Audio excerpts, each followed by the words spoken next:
सिंहासन गता नित्या पद्माश्रितकरद्वया शुभदास्तु सदा देवी स्कंदमाता यशस्विनी।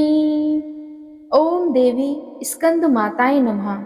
नवरात्रि के 5वें दिन माँ दुर्गा के 5वें स्वरूप माँ स्कंद माता की उपासना की जाती है।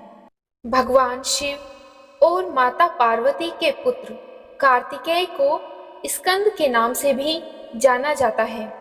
भगवान स्कंद को माता पार्वती ने ही प्रशिक्षित किया था। स्कंद माता हिमालय की पुत्री पार्वती हैं और इन्हें माहेश्वरी और गौरी के नाम से भी जाना जाता है। पर्वतराज हिमालय की पुत्री होने के कारण इन्हें पार्वती कहा जाता है। कार्तिकेय अथवा स्कंद कुमार की माता के कारण ही इन्हें स्कंद माता नाम दिया गया। स्कंद माता की कृपा से मूढ़ भी ज्ञानी हो जाता है। इस देवी की 4 भुजाएं हैं। ये दाईं तरफ की ऊपर वाली भुजा से स्कंद को गोद में पकड़े हुए हैं। नीचे वाली भुजा में कमल का पुष्प है। बाईं तरफ ऊपर वाली भुजा में वर्द मुद्रा में है और नीचे वाली भुजा में कमल पुष्प है। इनका वर्ण एकदम शुभ्र है। ये कमल के आसन पर विराजमान रहती हैं, इसीलिए इन्हें पद्मासना भी कहा जाता है और सिंह इनका वाहन है। शास्त्रों में इनका काफी महत्व बताया गया है। स्कंद माता की उपासना से भक्त की सारी इच्छाएं पूरी हो जाती हैं और भक्त को मोक्ष मिलता है। सूर्यमंडल की अधिष्ठात्री देवी होने के कारण इनका अलौकिक तेज और कांति देखने लायक है। इसीलिए उपासक को अपने मन को एकाग्र रखकर और पवित्र रखकर इस देवी की आराधना करनी चाहिए। इससे भक्त को भवसागर पार करने में कोई कठिनाई नहीं आती। स्कंद माता की पूजा से मोक्ष का मार्ग सुलभ होता है। स्कंद माता को केले का भोग अवश्य लगाना चाहिए, क्योंकि माँ स्कंद माता को केला बहुत प्रिय है और स्कंद माता की उपासना से परम शांति और सुख का अनुभव होता है। माँ स्कंद माता को श्वेत रंग अति प्रिय है, इसीलिए माँ की उपासना में श्वेत रंग के वस्त्रों का प्रयोग करें। भक्तगणों, अब सुनते हैं स्कंद माता की बड़े ही दुर्लभ और पावन कथा, जिसको सुनने मात्र से अक्षय फल की प्राप्ति होती है। तो बड़े ही ध्यान और श्रद्धा के साथ इस कथा को सुनिएगा। एक बार नारद जी ब्रह्मा जी से कहने लगे कि हे ब्रह्मा जी, तारकासुर कौन था जिसने देवताओं को भी पीड़ित किया और उन्हें स्वर्ग से निष्कासित कर दिया और स्वर्ग पर अपना एकाधिकार स्थापित कर लिया, और उनका विनाश कैसे हुआ, यह सब मैं आपसे जानना चाहता हूँ। कृपया करके मुझे इसके विषय में बताइए। तब नारद जी की बात सुनकर ब्रह्मा जी बोले, हे मुनि नारद, मरीचि के पुत्र कश्यप मुनि थे। उनकी 13 स्त्रियां थीं, जिसमें सबसे बड़ी दीति थी। उससे हिरण्यकश्यप तथा हिरण्याक्ष नामक 2 पुत्र हुए। हिरण्यकश्यप तथा हिरण्याक्ष को श्री हरि विष्णु ने वाराह तथा नरसिंह का रूप धारण करके मार दिया था। तब अपने पुत्रों के मर जाने से दुखी होकर दीति ने कश्यप से प्रार्थना की तथा उनकी बहुत सेवा की। उनकी कृपा से दीति पुनः गर्भवती हुई। जब इंद्र को इस बात का पता चला तो उन्होंने दीति के गर्भ में ही उनके बच्चे के छोटे छोटे टुकड़े कर दिए, परंतु दीति के व्रत एवं अन्य भक्ति भाव से बालक को मारने में वे सफल न हुए। समय पूरा होने पर उसके गर्भ से 49 बालक उत्पन्न हुए। ये सभी भगवान शिव के गण हुए तथा शीघ्र ही स्वर्ग में चले गए। तत्पश्चात दीति पुनः अपने पति कश्यप मुनि के पास गई और उनसे पुनः मां बनने के विषय में कहने लगी। तब कश्यप मुनि ने कहा कि हे प्रिय दीति, अपना तन और मन शुद्ध करके भक्ति भाव से तपस्या करो। तब 10,000 वर्ष बीतने के पश्चात तुम्हें तुम्हारी इच्छा के अनुरूप पुत्र की प्राप्ति होगी। यह सुनकर दीति ने श्रद्धा पूर्वक 10,000 वर्षों तक कठोर तपस्या की। तपस्या के उपरांत पुनः वे अपने घर लौट आई। तब कश्यप मुनि की कृपा से दीति गर्भवती हुई और इस बार उन्होंने एक अत्यंत पराक्रमी और बलवान पुत्र को जन्म दिया। इस पुत्र का नाम वज्रांग था। वज्रांग दीति की इच्छा के अनुरूप ही था। दीति इंद्र द्वारा किए गए छल कपट से बहुत दुखी थी और उनसे बदला लेने के लिए अपने पुत्र वज्रांग को देवताओं से युद्ध करने की आज्ञा दी। वज्रांग और सभी देवताओं का बहुत भयंकर युद्ध हुआ। तत्पश्चात वीर और पराक्रमी वज्रांग ने अपनी माता के आशीर्वाद से सभी देवताओं को परास्त कर दिया और स्वर्ग का राज्य हत्या कर वहां का राजा बन गया। सभी देवता उसके अधीन हो गए। तब यह देखकर दीति को बहुत प्रसन्नता हुई। एक दिन कश्यप मुनि के साथ में स्वयं वज्रांग के पास गया। मैंने वज्रांग से अनुरोध किया कि वह देवताओं को इंद्र की गलती की सजा ना दे तथा इंद्र सहित सभी देवताओं को क्षमा कर दें। मेरे इस प्रकार कहने पर वज्रांग बोला, हे ब्राह्मण, मुझे राज्य का कोई लोभ नहीं है। मैंने इंद्र की दुष्टता के कारण ही ऐसा किया है। इंद्र ने मेरी माता के गर्भ में घुसकर मेरे भाइयों को मारने का प्रयत्न किया था। तभी मैंने इंद्र के राज्य को जीतकर उसे स्वर्ग से निष्कासित कर दिया है। भगवान, मुझे भोग विलास की भी कोई इच्छा नहीं है। इंद्र सहित सभी देवता अपने अपने कर्मों का फल भोग चुके हैं। अब मैं स्वर्ग का राज्य इंद्र को वापस सौंप सकता हूँ। मैंने अपनी माता की आज्ञा मानकर यह सब किया है। हे प्रभु, आप मुझे सार तत्व का उपदेश दें, जिससे मुझे सुख की प्राप्ति हो। वज्रांग के उद्देश्य को उत्तम जानकर नारद जी ने उसे सात्विक तत्व के बारे में समझाया। फिर मैंने एक सुंदर व गुणी स्त्री उत्पन्न की और उसका विवाह वज्रांग से करा दिया। वज्रांग ने अपने सभी बुरे विचारों को त्याग दिया, परंतु उसकी पत्नी के हृदय में बुरे विचारों का ही मानो साम्राज्य था। उसकी पत्नी ने उसकी बहुत सेवा की। तब प्रसन्न होकर वज्रांग ने कहा, हे प्राण प्रिय, तुम क्या चाहती हो? मुझे बताओ, मैं तुम्हारी इच्छाएं अवश्य ही पूरा करूंगा। यह सुनकर वह परम सुंदरी बोली कि पतिदेव, यदि आप मेरी सेवा से प्रसन्न हैं तो कृपया मुझे इस त्रिलोकी को जीतने वाला महापराक्रमी और बलवान पुत्र प्रदान करिए, जो ऐसा बलवान हो कि समस्त देवता उससे भयभीत रहें। अपनी पत्नी के ऐसे वचन सुनकर वज्रांग सोच में डूब गया, क्योंकि वह स्वयं देवताओं से किसी प्रकार का कोई बैर नहीं रखना चाहता था, परंतु उसकी पत्नी देवताओं के साथ शत्रुता बढ़ाना चाहती थी।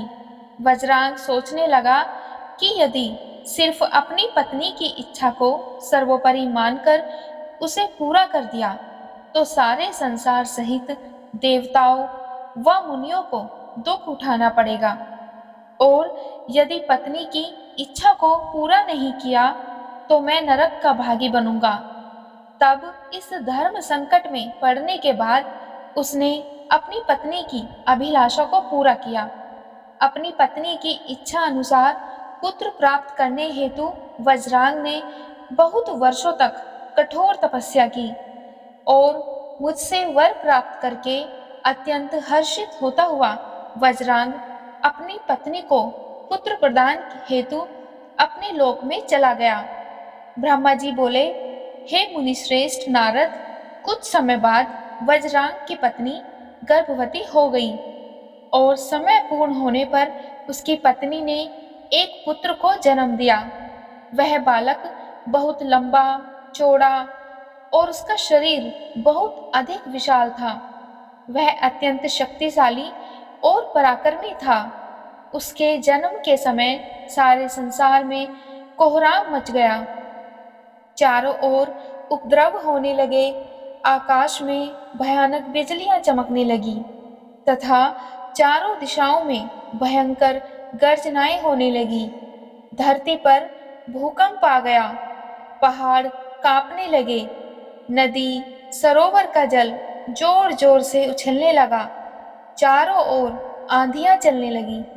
सूर्य को राहु ने निगल लिया और चारों ओर अंधकार छा गया। उसके जन्म के समय के ऐसे अशुभ लक्षणों को देखते हुए कश्यप मुनि ने उसका नाम तारक रखा।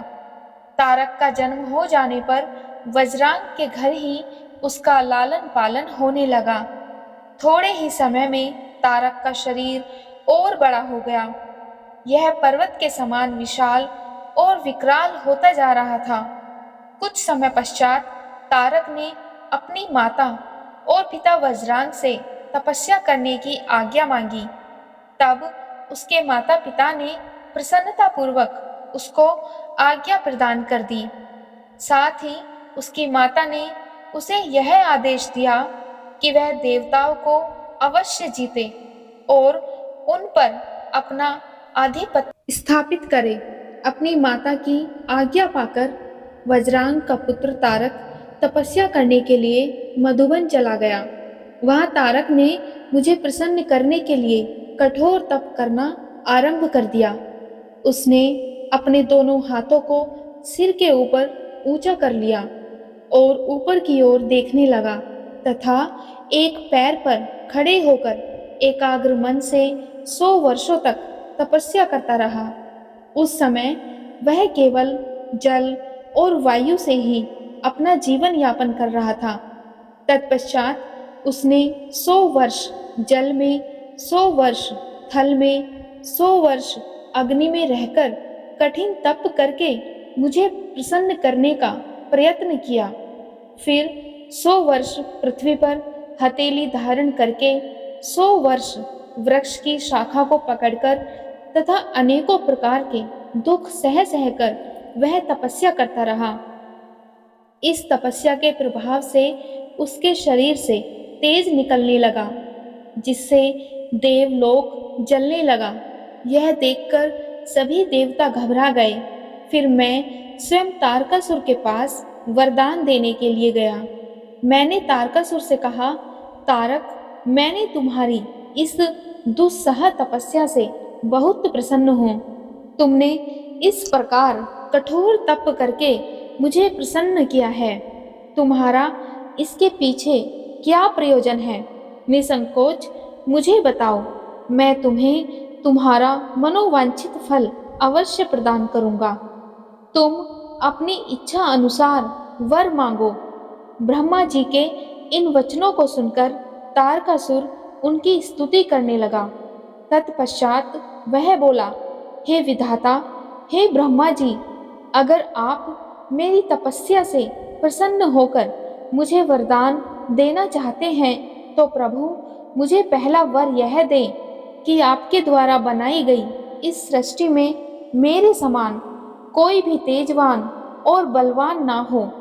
दूसरी वर यह दें कि मैं अमर हो जाऊं, अर्थात कभी भी मृत्यु को प्राप्त न हो।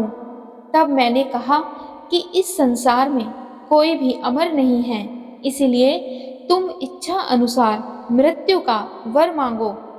तब तारकासुर ने अहंकार भरी विनम्रता से निवेदन किया, भगवान, मेरी मृत्यु भगवान शंकर के वीर्य से उत्पन्न बालक के चलाए हुए शस्त्र से ही हो और कोई मेरा वध न कर पाए। मैंने तारक को उसके मांगे हुए वर प्रदान कर दिए तथा अपने लोक में लौट आया। वर पाकर तारकासुर बहुत खुश हुआ। वह भी वर प्राप्ति का समाचार देने के लिए अपने घर को चला गया। दैत्यों के गुरु शुक्राचार्य ने तारकासुर को असुरों का राजा बना दिया। अब तारक तारकासुर नाम से प्रसिद्ध हो गया। वह तीनों लोकों पर अपना अधिकार स्थापित करना चाहता था, इसीलिए सबको पीड़ित करके उनसे युद्ध करना, उन्हें हराकर सबके राज्यों पर अपना अधिकार करता जा रहा था। स्वर्ग के राजा इंद्र ने भी डरकर अपना वाहन ऐरावत हाथी, अपना खजाना और 9 सफेद रंग के घोड़े उसे दे दिए। ऋषियों ने डर के मारे कामधेनु गाय तारकासुर को दे दी। इसी प्रकार अन्य देवताओं ने भी अपनी अपनी प्रिय वस्तुएं तारकासुर को अर्पित कर दी। अन्य लोगों के पास भी जो उत्तम उत्तम वस्तुएं थी, उन्हें भी दैत्यराज तारकासुर ने अपने अधिकार में कर लिया। इतना ही नहीं, समुद्रों ने भी भयभीत होकर अपने अंदर छिपे हुए सभी अमूल्य रत्न निकालकर तारकासुर को सौंप दिए। तारकासुर के भय से पूरा जगत कांपने लगा। उसका आतंक दिनों दिन बढ़ता ही जा रहा था। पृथ्वी, सूर्य, चंद्रमा, वायु, अग्नि सभी तारकासुर के डर के कारण अपने सभी कार्य सुचारू रूप से कर रहे थे। दैत्यराज तारकासुर ने देवताओं और पितरों के भागों पर भी अपना अधिकार जमा लिया था। उसने इंद्र को युद्ध में हराकर स्वर्ग का सिंहासन भी हासिल कर लिया था। उसने स्वर्ग के सभी देवताओं को वहां से निष्कासित कर दिया, जो अपनी प्राण रक्षा के लिए इधर उधर भटक रहे थे। ब्रह्मा जी बोले, नारद जी, सभी देवता तारकासुर के डर के कारण मारे मारे इधर उधर भटक रहे थे। इंद्र ने सभी देवताओं को मेरे पास आने की सलाह दी और सभी देवता मेरे पास आए। सभी देवताओं ने मुझे हाथ जोड़कर प्रणाम किया और मेरी अनेकों प्रकार से स्तुति करने लगे और अपना दुख दर्द बताते हुए देवता कहने लगे, हे विधाता, हे ब्रह्मा जी, आपने ही तारकासुर को अभय का वरदान दिया है। तभी से तारकासुर त्रिलोकों को जीतकर अभिमानी होता जा रहा है। उसने लोगों को डरा धमकाकर उन्हें अपने अधीन कर लिया है। तारकासुर ने स्वर्ग पर भी अपना अधिकार स्थापित कर लिया है और हम सभी को स्वर्ग से निकाल दिया है। उसने इंद्र के सिंहासन पर भी अपना अधिकार कर लिया है। अब उसके आदेश से उसके असुर हमारे प्राणों के प्यासे बनकर हमें ही ढूंढ रहे हैं। तभी हम अपने प्राणों की रक्षा के लिए आपकी शरण में आए हैं। हे प्रभु, हमारे दुखों को दूर कीजिए। देवताओं के कष्टों को सुनकर मुझे बड़ा दुख हुआ।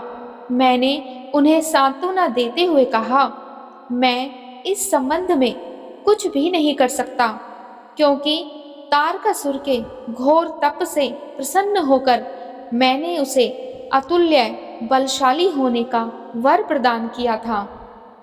परंतु उसने मदान्ध होकर सभी देवताओं और मनुष्यों को प्रताड़ित किया है और उनकी संपत्तियों पर जबरदस्ती अपना अधिकार कर लिया है। इसीलिए अब आप सभी इस बात से निश्चिंत रहिए कि एक दिन तारकासुर का विनाश अवश्य ही होगा। उसकी मृत्यु जरूर होगी, पर इस समय हम विवश हैं। इस समय तारकासुर को मैं, विष्णु जी और शिव जी, इन तीनों में से कोई भी नहीं मार सकता, क्योंकि उसने मुझसे वर पाया है कि उसका वध शिव जी के वीर्य से उत्पन्न उनके पुत्र के द्वारा ही हो सकता है। इसीलिए तुम सबको शिव जी के विवाह के पश्चात उनके पिता बनने तक प्रतीक्षा करनी पड़ेगी। प्रतीक्षा के अलावा अन्य कोई भी उपाय संभव नहीं है। यह सुनकर इंद्र सहित सभी देवता असमंजस में पड़ गए तथा पूछने लगे कि प्रभु, महादेव जी की प्रिय पत्नी सती ने तो अपना शरीर योगाग्नि में नष्ट कर दिया है, अब वे कैसे और किससे विवाह करेंगे और यह कैसे संभव हो सकेगा। तब मैंने उन्हें बताया कि प्रजापति दक्ष की पुत्री और त्रिलोकीनाथ शिवजी की प्राण वल्लभा सती हिमालय पत्नी मैना के गर्भ से जन्म लेकर बड़ी हो गई है। उसका नाम पार्वती है। पार्वती ही भगवान शिव की पत्नी बनने का गौरव प्राप्त करेगी। अतः अब तुम भगवान शिव के पास जाकर उन्हें विवाह के लिए राजी करने की कोशिश करो। शिव पार्वती का पुत्र ही तुम्हें तारकासुर के भय से मुक्ति दिला सकता है। अतएव तुम भगवान शिव से प्रार्थना करो कि वे पार्वती के साथ विवाह करने के लिए राजी हो जाएं। इस बात को अच्छे से जान लो कि शिव पुत्र ही तुम्हारा उद्धार कर सकता है। अब मैं तारकासुर को समझाता हूँ कि वह व्यर्थ में देवताओं को तंग करना बंद कर दे और उन्हें उनका भाग वापस दे दे और स्वयं भी शांति से जीवन यापन करे। यह कहकर मैंने इंद्र व अन्य देवताओं को वहां से विदा किया। तत्पश्चात मैं स्वयं तारकासुर को समझाने के लिए उसके पास गया। तारकासुर ने मुझे प्रणाम किया और मेरी स्तुति एवं वंदना करने लगा। मैंने तारकासुर से कहा, हे पुत्र तारक, मैंने तुम्हारी भक्ति भाव से की गई तपस्या से प्रसन्न होकर तुम्हें मनोवांछित वर प्रदान किए थे। ये वरदान मैंने खुशी से तुम्हारी बेहतरी के लिए दिए थे, परंतु तुम उन वरदानों का गलत उपयोग कर रहे हो। वर प्राप्त करने के उपरांत तुम अपनी सीमाओं को भूल गए हो। अनावश्यक अभिमान के नशे में चूर होकर तुम्हें यह भी याद नहीं रहा कि देवता सर्वथा पूजनीय और वंदनीय होते हैं। तुमने उन्हें भी कष्ट पहुंचाया है, साथ ही उन्हें स्वर्ग से निकालकर बेघर कर दिया है। स्वर्ग पर सिर्फ देवताओं का ही अधिकार है, वहां से उन्हें निकालने की तुम्हारी हिम्मत कैसे हुई। इस प्रकार ब्रह्मा जी का आदेश मानकर तारकासुर स्वर्ग का राज्य छोड़कर अपनी इच्छा से अपने घर चला गया। वहीं पर देवताओं ने निश्चय किया कि शिव जी को पार्वती के साथ विवाह करने के लिए राजी किया जाए। सभी देवता मिलकर शिव जी के पास गए और उन्होंने तंत्र मंत्र से शिव जी को विवाह के लिए राजी किया और हिमालय जो पार्वती के पिता थे उनको भी पार्वती का विवाह शिव जी के संग करने के लिए तैयार किया। इसी तरह बहुत समय बीतता चला गया और शिव जी और पार्वती का विवाह संपन्न हुआ। विवाह संपन्न के बाद बहुत समय के बाद उन्हें कार्तिकेय पुत्र प्राप्त हुआ, जिसका इंतजार सभी देवतागण कर रहे थे, क्योंकि तारकासुर का आतंक बढ़ता ही जा रहा था। ब्रह्मा जी बोले, नारद, जब देवी पार्वती और भगवान शिव ने कुमार कार्तिकेय को युद्ध का नेतृत्व करने की आज्ञा प्रदान की तो सभी देवता बहुत प्रसन्न हुए और एकाग्र होकर उस पर्वत की ओर चल दिए।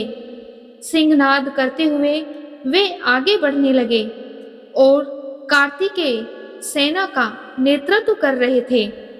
वह दृश्य देखने में बहुत ही भयानक और विनाशकारी था। सभी देवता अपने प्राणों की रक्षा के लिए इधर उधर भाग रहे थे। सभी देवताओं में कोहराम मचा हुआ था। इस प्रकार भयानक युद्ध करते हुए कार्तिकेय जी अपनी वीरता का परिचय दे रहे थे और चारों तरफ कार्तिकेय की जय जयकार और उद्घोष हो रहे थे। ऋषि मुनियों ने अपनी वाणी से कुमार कार्तिकेय की स्तुति की। तत्पश्चात तारकासुर और कार्तिकेय का बड़ा भयंकर युद्ध हुआ। दोनों परमवीर और बलशाली एक दूसरे पर भीषण प्रहार करने लगे। यह देखकर कार्तिकेय जी बोले, हे पार्वती माँ, आप कोई चिंता ना करें। आज इस महापापी को मैं सबके सामने मौत के घाट उतारकर भय से मुक्ति दिलाऊंगा। जब कार्तिकेय पार्वती से बात करने में निमग्न थे, उसी समय तारक ने अपनी शक्ति हाथ में लेकर उन पर धावा बोल दिया। उस शक्ति के प्रहार के आघात से शिवपुत्र कार्तिकेय भूमि पर गिर पड़े, परंतु अगले ही क्षण वे अपनी पूरी शक्ति के साथ पुनः उठ खड़े हुए और लड़ने के लिए तैयार हो गए। कार्तिकेय ने अपने मन में माता पिता पार्वती जी व भगवान शिव को प्रणाम करके उनका आशीर्वाद लिया और अपनी प्रबल शक्ति से तारकासुर की छाती पर आघात किया। उसकी चोट से तारकासुर का शरीर विदीर्ण होकर पृथ्वी पर गिर पड़ा। सबके देखते ही देखते वह महाबली असुर पल भर में ढेर हो गया। महाबली तारकासुर के मारे जाते ही चारों ओर कार्तिकेय की जय जयकार गूंज उठी। इस प्रकार तारकासुर के वध के उपरांत सभी देवतागण अपने अपने स्थानों पर चले गए और माता पार्वती और शंकर भगवान कार्तिकेय सहित कैलाश पर्वत पर चले गए। तो ये थी स्कंद माता की पौराणिक कथा, जिसमें इन्होंने माँ पार्वती के रूप में अपने पुत्र स्कंद यानी कार्तिकेय को युद्ध के लिए प्रशिक्षित करने के लिए स्कंद माता का रूप धारण किया था। बोलो स्कंद माता की जय। तो आज की वीडियो में इतना ही। उम्मीद है आपको वीडियो पसंद आई होगी। अगर आपको वीडियो पसंद आए तो वीडियो को लाइक और चैनल को सब्सक्राइब जरूर करिएगा और कमेंट बॉक्स में जय स्कंद माता अवश्य लिखिएगा। स्कंद माता सभी के कष्टों को हरने वाली माता हैं और सभी के जीवन को आनंदित और सुखमयी बनाती हैं।